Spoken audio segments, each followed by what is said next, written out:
Hello mga dong mga day! For today's video ay isi-share ko sa inyo ang aking experience sa concert ni Planet Shakers na Show Me Your Glory. Story time! First week of February, nag-pop up sa FB ko itong concert ni Planet Shakers. I feel so excited because I really like their songs. Matagal ko na kasi gustong maka-experience ng concert ni Planet Shakers. When I checked the price of the ticket, I felt sad dahil ang salary ko for February 15 ay naka-allocate na sa mga bayarin at naka-budget na rin siya kaya expected ko na talaga na wala nang matitira for me. So by February 14, nakita ko na naman sa FB ang Planet Shakers. Tumayo talaga ang balahibo ko, I don't know why. Tapos napapikit ako at sabi ko, Lord, unta na sobra sa ko sweldo. Promise mo, attend jud ko sa concert ni Planet Shakers. Please, Lord, ganahan jud kaayo ko mo attend. Please. So, by February 15, sahura na. Pagising ko, di ko talaga agad tiningnan ang sahod ko. Nagdasal muna ako na, Lord, sana may sobra. Tapos, mga hapon ko na ata chinek ang sahod ko. While checking naman sa email ko, bigla kong nakita ang email ni payroll na na-credit na daw ang SL conversion namin. Supposedly kasi, sa March pa to may credit. Agad-agad kong binuksan ang ClickPay ko at yun sobrang saya ko talaga. God will really provide talaga. Mapapa-thank you Lord ka na lang talaga. Anyway, fast forward, nakarating na nga pala kami sa SM Seaside. Grabe sobrang traffic at ang daming tao. Pagkarating namin sa SM, pumunta agad kami sa booth kung saan pwede namin kunin ang aming wristband.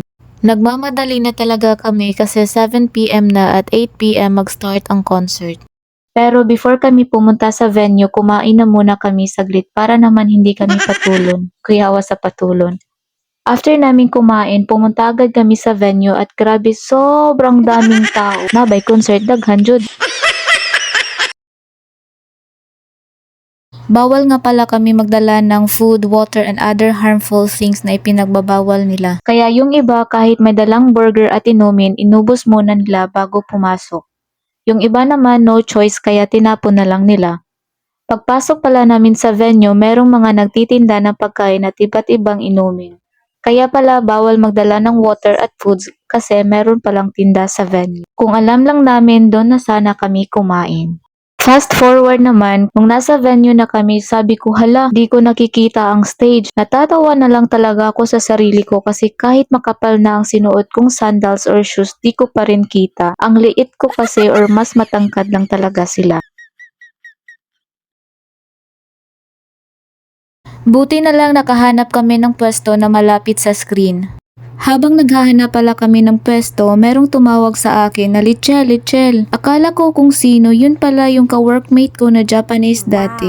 O diba, small world?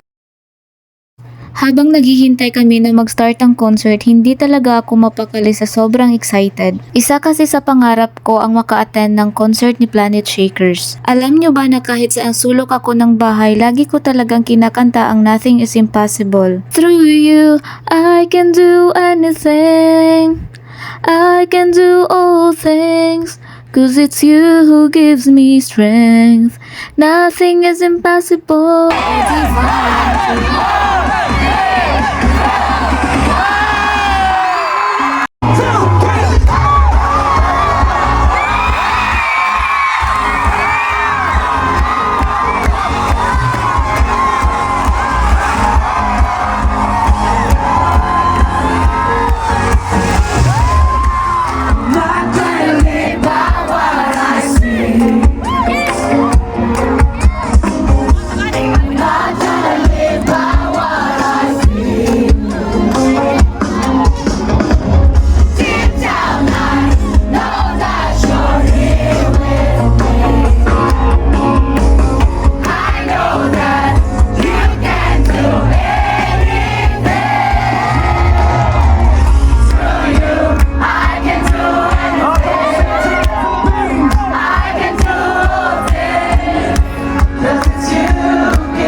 Jesus tonight, the grace of God that's available in Jesus. You know, the Bible says in Romans 3 verse 23 that every single one of us, we've all fallen short of God's standard. It means that every one of us have sinned. It means that every single one of us, there's brokenness in our lives. There's pride in our lives. There's, we make mistakes and we mess up and there's failures. Every single one of us. But it goes on in the next verse to say, all have sinned, but all are also justified by the grace of God that's available in Jesus Christ.